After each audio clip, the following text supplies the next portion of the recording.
Kulikucha bwana. Nilichelewa sana kuamka. Nikacheki muda ulikuwa umekwenda sana.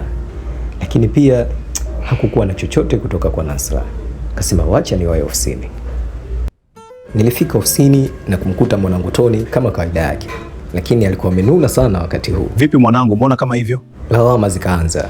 Yaani we jamaa unafeli sana. Jana tuliongeaje? Bahati mbaya bwana mkubwa, lakini hakijaharibika kitu. Tulikuwa tumekubaliana tuwahi ili kumalizia kazi fulani hivi. Hapa kidogo fresh. Lakini mapema nilikuwa nishaifanya. Sasa tunaanza saa ngapi? Naomba dakika chache tu hapa nijiandae mara moja, wakati wewe ukienda kuanza kuwapa utaratibu. Tulikuwa na kazi fulani kubwa ya kufanya siku hiyo. Tukaweka mipango sawa na kisha atoke ili kuwapa watu utaratibu. Hujaniambia jana ulimuona wapi Nasra? Nikamkumbusha. Hebu tumalize kwanza hili zoezi kaka. Kwa kuwa tulikuwa tumechelewa, akaonekana kukosa muda kudiskasi kuhusu lile. Kazi ikaanza.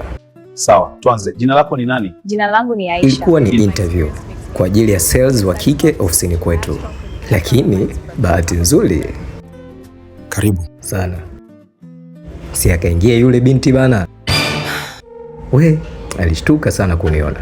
Safi kabisa, naona umejileta. Ndege akanasa tunduni. Tony akaelewi. Akawa anamuuliza vipi yule dada. Hisia zikanituma niangalie kwenye system kamera. Naona umekuja na shosti yako kabisa. Nikamuona bwana yule mwenzie. Na kuomba mara moja kaka.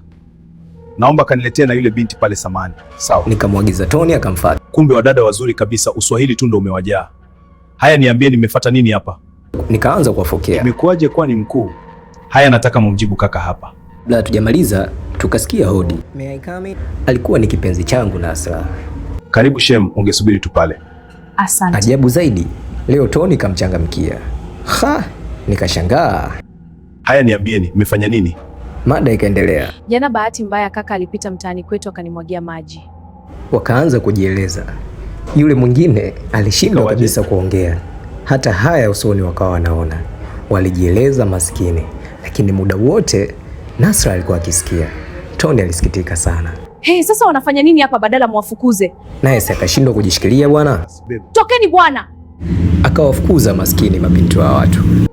Kwangu haikukaa sawa. Nikamwomba tu. Tunaendelea mkuu, naomba dakika 3 namalizana naye huyu kwanza.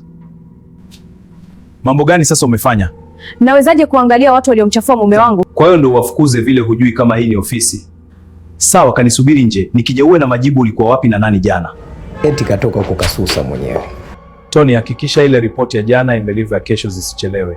Tukamaliza kazi. Interview za leo zimekuwaje kwa mtazamo wako? Wapo wawili walionekana vizuri. Tukaweka mipango kwa ajili ya wiki mpya Jumatatu. Usisahau basi Jumatatu kwanza na hilo. Hamna shaka. Akataka kuondoka bwana. Nikamkumbusha. Kwa hiyo umegoma kuniambia kuhusu shemeji yako, maana leo nimesikia unamuita hivyo. Wewe tutaongea hata kwa simu. Mtoto yupo nje hapa anakusubiri. Tufanye tuondoke. Haya, sawa bwana. Tulimaliza. Tony akakusanya vitu vyake akatoka. Mi pia nikawa nakusanya vyangu, lakini mlango ulibisha. Nani? Ingia. Alikuwa ni mlinzi. Samani mkuu, kuna dada mmoja ameniomba kweli nikupatie hii. Nimeona nikuwahi kabla hujatoka. Alikuwa na ujumbe. Dada gani tena? Dada fulani hivi mzuri. Alivaa koti jeusi. Kwa kuwa nilikuwa na migadhabu yangu. Haya bwana, nitaipitia wakati mwingine. Nikaitia kwenye begi. Weekend njema basi kiongozi. Nawe pia. Nikajivuta na mimi nikachukua vitu vyangu kisha nikatoka kwa nyumbani. Leo utanieleza vizuri ulikuwa na nani jana? Nilijiambia mwenyewe kimoyomoyo. Muda wote na yeye akiwa amenuna. Ulikuwa na nani jana? Nikavunja ukimya. Nikamuuliza tena kwa mara nyingine. Lakini ajabu, akaanza kulia.